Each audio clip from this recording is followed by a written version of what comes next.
नमस्कार जय जगन्नाथ। आज जानुआरी मास 27 तारिख मंगलवार। आपणक भल पाइबा और आशीर्वाद स्वरूप गोटे गोटे लाइक कर दियंतु एवं नुआ होइथिले चैनल को सब्सक्राइब करी पाखरे थिबा बेल आइकन को क्लिक कर दियंतु। मु आज आपण मानक पई केते गोटी गुरुत्वपूर्ण खबर आनिछि। आजिर प्रथम खबर 2022 रे कटक चंडी मंदिर उन्नतीकरण काम आरंभ होइतिला। इतिमध्यरे 4 वर्ष बीती गलानी हेले काम सरुनी। मंदिर संपर्कित अनेक कार्य और निष्पत्ति को नहीं संदेह मध्य बढ़िबारे लागिछि। सेपटे एहाकु नहीं आरंभ होइछि राजनैतिक बयानबाजी। कटकर आराध्या देवी मां कटक चंडीଙ୍କ भव्य मंदिर निर्माण रे हेउछि अहेतुक विलंब। 2026 मार्च सुद्धा मंदिर निर्माण कार्य संपूर्ण करबाकू हाईकोर्टଙ୍କ निर्देश रहिछि हेले काम विलंब नहीं असंतोष बढ़िबारे लागिछि। मंदिर परिसर रे थिबा लक्ष्मी नारायण मंदिर, सूर्य मंदिर, हनुमान मंदिर और शिव मंदिर निर्माण लगी मंजूर होइतिला 2,31,28,000 टंका हेले 46,50,000 टंकार कार्यादेश होइछि। चारिटी मंदिर को भव्य करिवा लगी जे अर्थ मंजूर होइतिला ताहाकू केउ उद्देश्य रे कमाई दिया गला से नहीं संदेह सृष्टि होइछि। केबे सरीब मां कटक चंडीଙ୍କ भव्य मंदिर ताकू ही अपेक्षा। परवर्ती खबर देश पाइछि 77तम साधारणतंत्र दिवस। दिल्ली कर्तव्य पथरे देखा मिली शौर्य शक्ति और संस्कृतिर अपूर्व समन्वय। माटी को थराइथिला गोटिए पर गोटिए पेरेड। आकाश चिरीथिला वायुसेनार लड़ुआ विमान। अभिवादन ग्रहण करथिले राष्ट्रपति द्रौपदी मुर्मू। प्रथम भारतीय भावे आंतर्जातिक महाकाश केन्द्र को जाइथिबा ग्रुप कैप्टेन शुभांशु शुक्ला को अशोक चक्र प्रदान करा जाइथिला बेले प्रतिटी ओडिया को प्रोत्साहित करथिला ओडिशार सुदृश्य प्रज्ञापन मेढ़। अन्य अभूतपूर्व अविस्मरणीय भूमिरु गगन शौर्य और पराक्रम भव्य प्रदर्शन। असाधारण थिला साधारणतंत्र दिवस पेरेड। दिल्लीर कर्तव्य पथरु विश्व देखिथिला भारतर वर्धित शक्ति। दिल्लीर कर्तव्य पथरे देखिबाकू मिलिछि शौर्य शक्ति और संस्कृतिर अपूर्व समन्वय। माटी को थराइथिला गोटिए पर गोटिए पेरेड। आकाश चिरीथिला वायुसेनार लड़ुआ विमान। अभिवादन ग्रहण करथिले राष्ट्रपति द्रौपदी मुर्मू। प्रथम भारतीय भावे अंतर्जातीय महाकाश केन्द्र को जाइथिबा ग्रुप कैप्टेन शुभांशु शुक्ला को अशोक चक्र प्रदान करा जाइथिबा बेले प्रतिटी ओडिया को प्रोत्साहित करथिला ओडिशार सुदृश्य प्रज्ञापन मेढ़। अन्य अभूतपूर्व अविस्मरणीय भूमिरु गगन शौर्य और पराक्रमर भव्य प्रदर्शन। असाधारण थिला साधारणतंत्र दिवस पेरेड। दिल्लीर कर्तव्य पथरु विश्व देखिथिला भारतर वर्धित शक्ति। वंदे मातरम को 150 वर्ष पूर्ति। चलित 77तम गणतंत्र दिवस थीम थिले भी उत्साह को 7 गुण बढ़ाइथिला ऑपरेशन सिंदूर झलक। स्वदेशी हेलिकॉप्टर ध्रुव रे फरफर उड़ीथिला ऑपरेशन सिंदूर ध्वजा। आकाश रे अभिभूत करथिले राफेल मिग सुखोई और जागुआर मिलित सिंदूर फॉर्मेशन। परवर्ती खबर भुवनेश्वर रे राज्य स्तरीय साधारणतंत्र दिवस पालित होइछि। एही अवसर रे गांधी मार्ग रे राज्यपाल हरिबाबू कंभमपाटी जातीय पताका उत्तोलन करिसंती। एहा सह भव्य पेरेड आरंभ होइथिला। राज्यपाल अभिवादन ग्रहण करथिले। एही पेरेड रे 54टी कंटिजेंट अंश ग्रहण करिसंती। परवर्ती खबर 1 नंबर हाट रे अग्निकांड पर एठाकार उठा दुकानी को आदिवासी मेला पड़िया निकट को उठाई नेबाकू योजना करिछि बीएमसी। किंतु 1 नंबर हाट उठा दुकानी माने एहार दृढ़ विरोध करचंती। जदि आमको आम स्थान रु उठा जाउची तेबे 1 नंबर हाट भितरे थैथान करा जाऊ नचेत भुवनेश्वर 40,000 रु अधिक उठा दुकानी आंदोलन को ओह्लाइबु। बीएमसी मुख्यालय घेराउ सह रास्ता रोक करिबु बोली चेतावनी देइचंती। परवर्ती खबर ओडिशा गस्तरे आसुचंती राष्ट्रपति। गस्त समय महाप्रभु श्री जगन्नाथ को दर्शन करिवे राष्ट्रपति द्रौपदी मुर्मू। एहा सह राष्ट्रपति पंचतीर्थ श्वेतगंगा पुष्करिणी को जाई पिंडदान करिवार कार्यक्रम रहिछि। राष्ट्रपति गस्त को दृष्टि रखी शोचनीय अवस्था पड़ी रही श्वेतगंगा को नुआ रूप देबा पई आरंभ होइछि प्रस्तुति। बाहागर बेले बाइगण रुआ भली पुष्करिणी चारिपाख अवर्जना उठिथिबा अनाबना गछ सफा होइछि। पुष्करिणी पाचिरी को रंग दिया जाउछि। श्वेतगंगा को संलग्न रास्ता मध्य मरामती होउछि। युद्धकालीन भित्तिरे समस्त काम आगौछि। राष्ट्रपति को किभली स्वागत करा जिवो एवं कड़ा सुरक्षा व्यवस्था रहिबो से नै प्रशासनिक स्तर रे घन घन बैठक करा जाउछि। श्वेतगंगा पुष्करिणी को जाई प्रस्तुति पर्वर अनुध्यान करिसंती श्रीमंदिरर मुख्य प्रशासक पुरी जिल्लापाल और एसपी।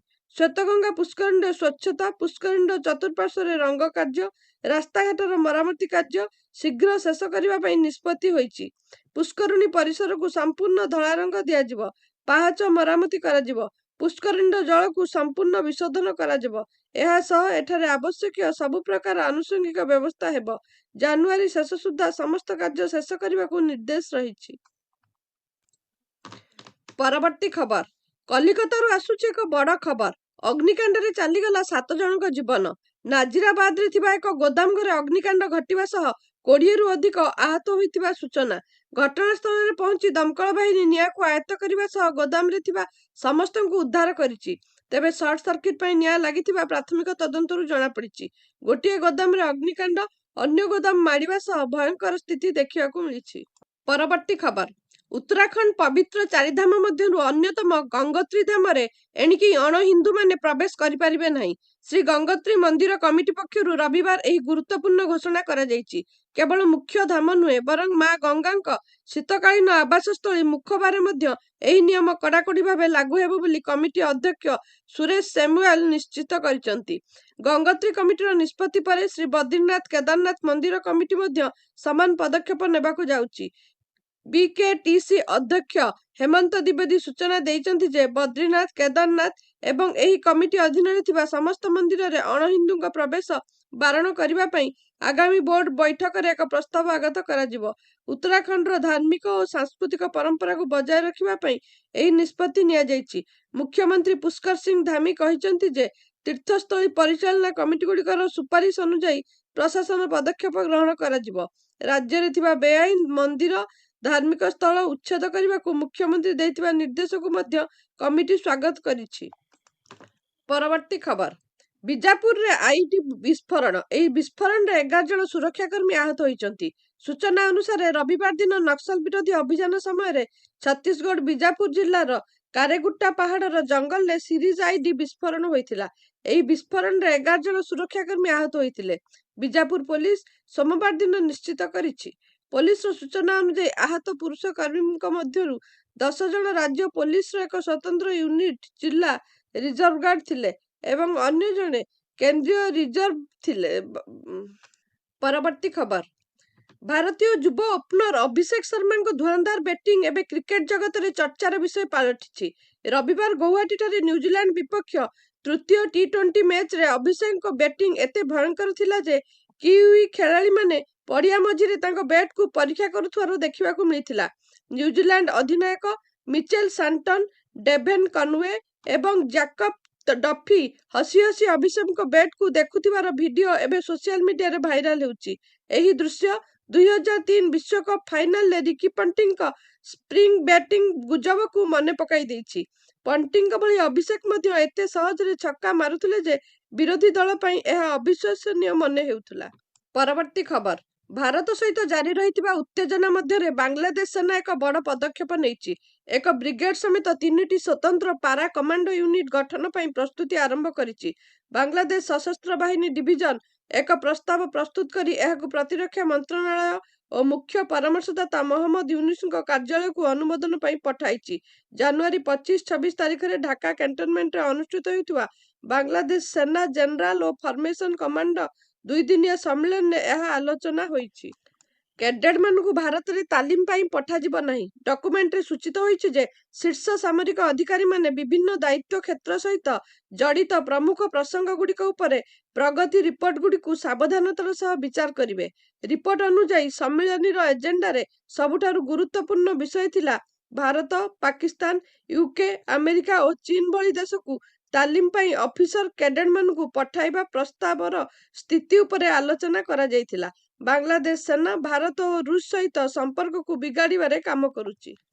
ପରବର୍ତ୍ତୀ ଖବର, ଫିଲିପାଇନ୍ସର ଦକ୍ଷିଣ ଉପକୂଳରେ 350ରୁ ଅଧିକ ଯାତ୍ରୀ ଏବଂ କ୍ରୁ ସଦସ୍ୟଙ୍କୁ ନେଇ ଯାଉଥିବା ଏକ ଜାହାଜ ବୁଡ଼ିଯିବାରୁ ଅତି କମରେ 18 ଜଣଙ୍କର ମୃତ୍ୟୁ ହୋଇଛି। ଫିଲିପାଇନ୍ସ ତଟରକ୍ଷୀ ବାହିନୀର ସୂଚନା ଅନୁଯାୟୀ MV ତ୍ରିଶା କଷ୍ଟିନ୍ 3 ଜାହାଜରେ ଥିବା 317 ଜଣଙ୍କୁ ସନ୍ଧାନକାରୀ ଦଳ ଉଦ୍ଧାର କରିଛନ୍ତି। ଅତି କମରେ 24 ଜଣ ଏବେ ବି ନିଖୋଜ ଅଛନ୍ତି। ଜାହାଜଟି ଉଭୟ ଏକ ମାଲବାହୀ ଏବଂ ଯାତ୍ରୀବାହୀ। ଦକ୍ଷିଣ ଦ୍ୱୀପ ମିଣ୍ଡେନାଓରୁ ଜୋଲା ଦ୍ୱୀପକୁ ଯାଉଥିବା ସମୟରେ ସୋମବାର ସମୟ 1:50ରେ ଏହି ଅଘଟଣ ଘଟିଛି। କର୍ତ୍ତୃପକ୍ଷ କହିଛନ୍ତି ସେମାନେ ବୁଡ଼ିବାର କାରଣ ତଦନ୍ତ କରୁଛନ୍ତି। ରିପୋର୍ଟ ଅନୁଯାୟୀ କିଛି ବଞ୍ଚିଥିବା ଲୋକଙ୍କ କଥା ଉପରେ ଆଧାର କରି ସେହି ସମୟରେ ଅଞ୍ଚଳର ଜଳ ଅଶାନ୍ତ ଥିଲା। ଫିଲିପାଇନ୍ସ ତଟରକ୍ଷୀ ବାହିନୀର ମୁଖପାତ୍ର ନୋମି କୟାବ ଏକ ସାକ୍ଷାତକାରରେ କହିଛନ୍ତି, ଦକ୍ଷିଣ ପଶ୍ଚିମ ବେଙ୍ଗାଓ ମ୍ୟୁନିସିପାଲିଟିର ବିପର୍ଯ୍ୟୟ ପରିଚାଳନା କାର୍ଯ୍ୟାଳୟ ଦ୍ୱାରା ସେୟାର କରାଯାଇଥିବା ଏକ ଭିଡିଓରେ ଉଦ୍ଧାରକାରୀଙ୍କୁ ଅପେକ୍ଷା କରି ପାଣିରେ ଲାଇଫ୍ ଜ୍ୟାକେଟ୍ ପିନ୍ଧିଥିବା ଲୋକମାନେ ଦେଖାଯାଉଛନ୍ତି। ବାର୍ସିଲୋନା ରାଜ୍ୟପାଳଙ୍କ ଦ୍ୱାରା ପୋଷ୍ଟ କରାଯାଇଥିବା ଅନ୍ୟ ଏକ ଫେସବୁକ୍ ଭିଡିଓରେ ଉଦ୍ଧାରକାରୀ ଡଙ୍ଗାରୁ ଓହ୍ଲାଇବା ସମୟରେ କମ୍ବଳରେ ଗୁଡ଼ା ହୋଇଥିବାର ଦେଖାଯାଇଛି। ଭିଡିଓଟିକୁ ସମ୍ପୂର୍ଣ୍ଣ ଦେଖିଥିବାରୁ ଆପଣଙ୍କୁ ବହୁତ ବହୁତ ଧନ୍ୟବାଦ। ଆଜି ପାଇଁ ଖବର ଏତିକି। ନମସ୍କାର।